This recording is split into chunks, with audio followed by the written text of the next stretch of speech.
Hello, welcome to Shri Balaji Infotech C language tutorials. और आज की इस क्लास में हम सीखने वाले हैं कि सी लैंग्वेज में फंक्शंस क्या होते हैं। ओके, नाउ देखो आपको स्क्रीन पे कुछ उसके रेफरेंसेस नजर आ रहे होंगे कि सी लैंग्वेज में फंक्शंस होते क्या है कि block of statements that perform the particular task. कि एक स्टेटमेंट्स का एक ब्लॉक होता है, वो ब्लॉक को ब्लॉक को हम रन करते हैं। ठीक है, कि कोई भी टास्क करना है, जैसे मान लो मुझे एडिशन करना है या फिर मुझे परसेंटेज निकालना है किसी भी नंबर का, तो उसका एक मैं ब्लॉक मतलब उस स्टेटमेंट्स का उस कोड का एक ब्लॉक बना के रखूँगा। और जब कभी भी मुझे अगर से उसका परसेंटेज निकालना है किसी भी नंबर का, तो मैं उस ब्लॉक को ही कॉल करूँगा। मुझे उस पूरे प्रोग्राम को लिखने की ज़रूरत नहीं पड़ेगी, मैं सिर्फ उस ब्लॉक को कॉल करूँगा जिस ब्लॉक पर मैंने परसेंटेज बनाने का कोड ऑलरेडी करके रखा है। ठीक है, तो ये हमें इनेबल करता है मॉड्यूलर प्रोग्रामिंग। अब मॉड्यूलर प्रोग्रामिंग मतलब क्या कि अलग अलग मॉड्यूल्स में प्रोग्रामिंग पहले से करके रख दिया। जैसे कि मान लो कि मैंने एक ब्लॉक बनाया एडिशन का, एक ब्लॉक बनाया मैंने सब्सट्रैक्शन का, एक ब्लॉक बनाया मैंने परसेंटेज का। तो ये सारे अलग अलग ब्लॉक्स हैं, तो मुझे जो चीज़ भी जब भी करना पड़ेगा तो मुझे बस उसको कॉल करना पड़ेगा। अगर से नॉर्मल हम लोग हम नॉर्मल प्रोग्रामिंग करते हैं मॉड्यूलर प्रोग्रामिंग को छोड़ के, जो बैच प्रोसेसिंग प्रोग्रामिंग है, तो उसमें हमें बार बार कोड करना पड़े। जैसे मान लो मुझे एक जगह पे मुझे एडिशन करना है तो मैं एडिशन कर लूँगा, दूसरी जगह पे मुझे फिर से एडिशन करना तो फिर से मुझे एडिशन करना पड़ेगा। तो उससे अच्छा हम क्या करेंगे कि हम अलग अलग मॉडल्स बना के रखेंगे। वो अलग अलग मॉडल्स मतलब अलग अलग कुछ ब्लॉक्स बना के रखेंगे, वो ब्लॉक्स को हम लोग फंक्शन बोलते हैं। ठीक है, तो ये जो ब्लॉक होते हैं ये प्री डिफाइंड प्रोटोटाइप होते हैं। मतलब क्या कि हम अगर से फंक्शन डिफाइनेशन करना चाहते हैं तो हमें पहले से उसके कीवर्ड से यूज़ करना पड़ता है उसे डिफाइन करने के लिए। Same function can be access from the different places within a program. कि एक ही प्रोग्राम में एक ही फंक्शन को हम लोग बार बार एक्सेस कर सकते हैं, बार बार जितने बार चाहे आप इंसर्ट करना चाहो उतनी बार हम इंसर्ट कर सकते हैं। ठीक है, now once a function execution is completed the control return to the place from where the function was called. तो जब हमारे फंक्शन का जो भी एग्जीक्यूशन है कंप्लीट हो जाता है, तब हमारा जो कॉलिंग प्लेस था, मतलब जहाँ से हम उस फंक्शन को कॉल कर रहे थे, जहाँ से फंक्शन को एक्सेस करने की कोशिश कर रहे थे, वहीं पे जाके कर्सर चला जाता है। ठीक है, नाउ ये होता क्या है मैं आपको प्रोग्रामेटिकली बताऊंगा अच्छे से। पहले फिलहाल आगे चलते हैं। नाउ एडवांटेजेस क्या है क्या कि ये मॉड्यूलर प्रोग्रामिंग को इनेबल करता है। Length of source program can be reduce. तो उसका जो बहुत बड़े प्रोग्राम्स बनते हैं जो रिड्यूस करेंगे, छोटे छोटे प्रोग्राम्स बनेंगे हमारे। Easy to locate and isolate faulty functions के अलग अलग ऐसे मॉडल्स बनाते हैं, तो हमें उसका जो फॉल्टी फंक्शन है कोई, मतलब मान लो कि मैं एडिशन सब्सट्रैक्शन डिवीजन वगैरह कर रहा हूँ और डिवीजन अच्छे से नहीं हो रहा है, तो मैं पूरे प्रोग्राम को चेक थोड़ी ना करूँगा, मैं सिर्फ उस डिवीजन और ब्लॉक में जाऊँगा और डिवीजन वाले ब्लॉक को चेक करूँगा। तो ये एक एडवांटेज है इसका। ठीक है, now the functions can be use by the other programs. की फंक्शन दूसरे प्रोग्राम भी यूज़ कर सकता है।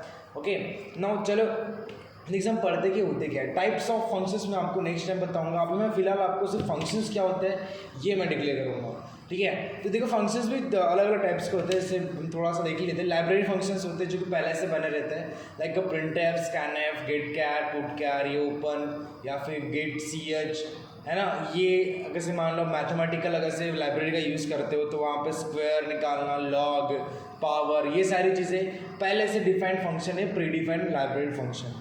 अगर से आप खुद से डिफाइन करना चाहते हैं तो हम खुद से भी डिफाइन कर सकते हैं, अपने हिसाब से डिफाइन कर सकते हैं। यूज़र डिफाइंड फंक्शंस, क्लियर है ना। अब यूज़र डिफाइंड फंक्शंस में हम लोग चार टाइप से देखते हैं यूज़र डिफाइंड फंक्शन, जो कि फंक्शन प्रोटोटाइप्स होते हैं, function call, function argument and parameters, function definition.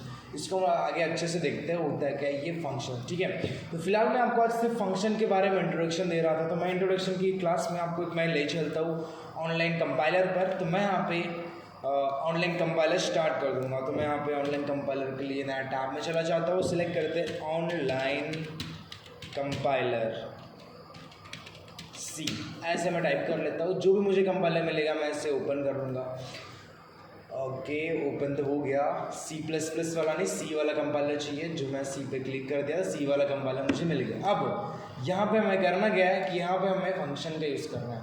देखो फंक्शन का जब भी आप बनाना चाहते हो यहाँ पे मेन फंक्शन होना जरूरी होता है, और फंक्शन को मेन फंक्शन के बाहर आप डिफाइन कर सकते हो और फिर अंदर भी डिफाइन कर नहीं सकते। ठीक है, तो मेन फंक्शन होना जरूरी होता है। जो मेन फंक्शन होता है ये जो आपको दिख रहा है, मेन फंक्शन में हमारा प्रोग्राम जाता है, यहाँ पे हमेशा पहले से मेन फंक्शन होना चाहिए। अब मैं एक काम कर रहा हूँ कि मैं एक फंक्शन बना रहा हूँ, मेन फंक्शन के ऊपर मैं एक इंट मैं बना रहा हूँ ऐड करके, ठीक है। और ऐड करके मैं क्या करूँगा, यहाँ पे वैल्यू को लेना है, इंटीजर वैल्यू को लेना है मुझे। इंटीजर ए ले लेता हूँ, यहाँ पे इंटीजर बी ले लेता है। इसे हम बोलते हैं आर्गूमेंट्स। यहाँ पे आएंगे आर्गूमेंट्स, ठीक है। तो यहाँ पे आर्गूमेंट्स को पास करेंगे, ये हमने पैरामीटर यहाँ पे सेट कर दिए। इनको पैरामीटर्स भी बोलते हैं। ये पैरामीटर्स या फिर आर्गूमेंट, दोनों में से कोई भी बोल सकते हो। ये पैरामीटर्स है अभी, ठीक है, जो फंक्शन के अंदर हम लोग डिक्लेरेशन करते हैं। तो फिलहाल मैं आपको सिर्फ करके बताता हूँ कि फंक्शन होते क्या है। कि मैं एडिशन का एक ब्लॉक बना दिया। एडिशन में करना क्या है कि जो भी ए और बी आएगा उसे प्लस करना है। तो मैं क्या करूँगा, रिटर्न करूँगा, डायरेक्टली रिटर्न कर रहा हूँ मैं ए प्लस बी को। अभी रिटर्न क्या होता है मैं बताऊँगा आगे में। फिलहाल मैं बस आपको बता रहा हूँ कि फंक्शन होते क्या है। मैं ए प्लस बी को रिटर्न कर दूँगा, ओके ना। उसके बाद यहाँ पे हम फिर से एक बार बना लेता हूँ इंट सबस्ट्रैक करके बना लेंगे, सब करके। तो यहाँ पे क्या होगा, इंट करके ए आएगा, इंट करके बी आएगा, ठीक है। यहाँ पे हम ऐसे डिक्लेरेशन कर दिए। और यहाँ पे होना क्या चाहिए, यहाँ पे स्पेस देना भूल गया मैं, सॉरी। अब यहाँ पे होना क्या चाहिए कि यहाँ पे मैं रिटर्न करूँगा ए माइनस बी, इस तरीके से। जो ए आएगा, अभी देखो यहाँ पे होगा क्या, मैं बताता हूँ कि मैं यहाँ पे डायरेक्टली प्रिंटफ में कॉल कर लेता हूँ इसको। तो मुझे परसेंटेज डी में एक मुझे चाहिए एक परसेंटेज डी, मुझे छोटा लिखना पड़ेगा, ओके। मुझे परसेंटेज डी में मुझे एक रिजल्ट चाहिए जो कि एडिशन करेगा। तो मैं यहाँ पर डायरेक्टली इस फंक्शन को कॉल करूँगा। मेन फंक्शन के अंदर हमें इसे कॉल करना होता है, ठीक है ना। यहाँ पे मैं प्रिंटफ में डायरेक्टली कॉल कर लेता हूँ ताकि डायरेक्टली मुझे आंसर मिल जाए। तो मैं यहाँ पे क्या करूँगा कि मैं यहाँ पे उसको कॉल कर रहा हूँ। कॉल करने के लिए यहाँ पे ऐड को कॉल करेंगे, और ऐड में हमें पास करना है दो आर्गूमेंट, एक ए के लिए और बी के लिए। तो मैं यहाँ पे पास कर रहा हूँ, मैं यहाँ पे पास कर रहा हूँ 12 और कॉमा करके पास कर रहा हूँ 5। जिससे मैं रन करता हूँ, देखते होता है क्या है 17 आया। तो 5 6 7, तो ये यहाँ पे देखो 70 इसका कैलकुलेशन आता है। अगर से मैंने यहाँ पे अगर सबस्ट्रैक्ट का सब यूज़ कर दिया जो कि मैंने डिक्लेयर कर दिया था, तो यहाँ पे देखना होता क्या है। यहाँ पे मैं रन कर रहा हूँ तो यहाँ पे क्या हो रहा है, यहाँ पे 7 आ रहा है 7 12 से 5 चले जाएंगे 7 आ जाते हैं। तो इस तरीके से हम लोग ऐसे अलग अलग ब्लॉक्स बना के उसे बार बार हम ऐड कर सकते। जैसे मैंने यहाँ पे भी ऐड कर दिया, अब यहाँ पे मैंने सब्सट्रैक्ट किया था, अब मुझे एडिशन करना है। तो मैं यहाँ पे एक काम करूँगा, नीचे एडिशन का लिख बना लूँगा मैं। यहाँ पे बस हमें क्या करना है, ऐड लिखना है। तो मैं यहाँ पे लिखूँगा ऐड। हम अलग अलग नंबर्स के लिए लगा सकते हैं। मैं यहाँ पे ऐड करना चाहता हूँ 12 और 12 को। सो मैं यहाँ पर रन करूँगा तो पहले सब्सट्रैक्शन वाला सेक्शन आ गया, फिर यहाँ पे एडिशन वाला सेक्शन आ गया। सॉरी, यहाँ पे बैकस्लैश एन करना था। पहले वाला जो था वो 7 है सब्सट्रैक्शन, बाकी वाला 22 है। तो यहाँ पे मैं काम कर लेता हूँ, यहाँ पे बैकस्लैश एन लगा लेता ताकि नए लाइन में चला जाओ। ओके, नाउ रन करते देखो न्यू लाइन में 7 के बाद 22 आ गया क्योंकि मैंने बैकस्लैश एन लगाया। पहली बार में वो सिर्फ एक ही लाइन में आया था। ओके, तो नाउ इस तरीके से हम लोग अलग अलग ब्लॉक्स बना के अलग अलग फंक्शंस बना के हम लोग प्रोग्रामिंग करते हैं। This is the functional programming, this is the modular programming, ठीक है। तो आई होप आपको ये फंक्शंस क्या होते हैं समझ में आ गए होंगे। मैं आपको इसके बारे में ब्रीफ एक्सप्लेनेशन आपको नेक्स्ट क्लास में दूंगा। अभी मैं बस फंक्शन के बारे में इंट्रोडक्शन दिया। ओके, सो मिलते हैं नेक्स्ट वीडियो में। सो फिलहाल के लिए बाय बाय।